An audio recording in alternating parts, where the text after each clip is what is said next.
Hello guys welcome to the new blog. तो आज blog time start कर सकाल शीघ्र जस्ट उठुचे आउ मतलब किसी ठंडा हो जाइए आउ तो चलो ब्रश व्रश करना रेडी फेडी हो पढ़ापढ़ी अच्छे। तो मम्मी टे क्या फल आनिक आमको खोचन जने बहुत खटा लगुच देख पूरा मोर एक्सप्रेशन ही पूरा बदली जाता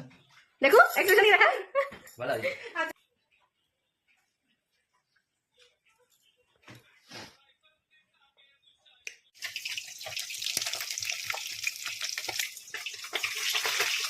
तो मम्मी ये माछ छणा कर तो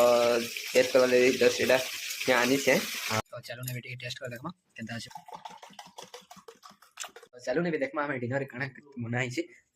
तो आज देखि पारबे आज घरे डिनर रे बना है एटा पनीर मसाला तो तार संगे रोटी तो एटा होची मोर एटा मोर होची बहुत पूरा फेवरेट मोर पनीर और रोटी